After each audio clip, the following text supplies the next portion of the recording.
इस खबर के प्रायोजक हैं दास Hyundai, आबुलेन, मेरठ। दिसंबर 1914 से पहले विश्व युद्ध के शुरू हुए 5 महीने हो चुके थे। ब्रिटेन, फ्रांस और बेल्जियम की सेना जर्मनी और इटली के सैनिकों के बीच जंग जारी थी।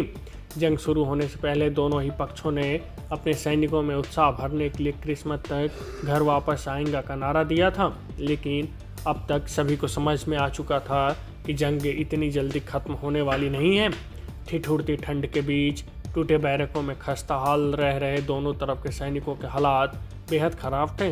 ऐसे में 24 दिसंबर की रात यानी क्रिसमस की पूर्व संध्या पर कुछ अनोखा हुआ।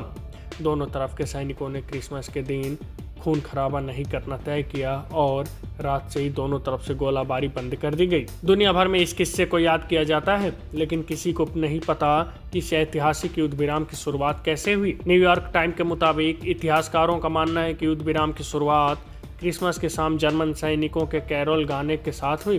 दरअसल क्रिसमस को मनाते हुए दुनिया भर के ईसाई कुछ गाने गाते हैं। लंदन की 5वीं राइफल ब्रिगेड के ग्राहम विलियम के मुताबिक पहले जर्मनी की तरफ से गाने की शुरुआत हुई, जिसके जवाब में ब्रिटिश सैनिकों ने भी गाना शुरू कर दिया।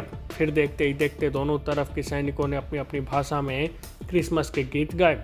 अगले दिन क्रिसमस की सुबह जर्मनी के सैनिक अपने बैरक से निकले और मित्र देश के सैनिकों को अंग्रेजी में मैरी क्रिसमस कहते हुए बधाई दी और गले लगाया। क्रिसमस के दिन का ही एक किस्सा ये भी है कि 25 दिसंबर 1914 की सुबह जर्मनी की तरफ से एक साइन बोर्ड दिखाया गया। इस पर लिखा था, तुम गोली मत चलाओ, हम भी गोली नहीं चलाएंगे। इसके बाद पूरे दिन दोनों तरफ से सैनिकों ने एक दूसरे को सिगरेट, खाना और टोपियां तोहफे में दी। इस दौरान उन सैनिकों का भी अंतिम संस्कार किया गया जो युद्ध में मरने के बाद नो मैंस लैंड में पड़े हुए थे। 1914 में क्रिसमस के दिन यह युद्ध विराम हर जगह नहीं हुआ था। Bureau report, news first.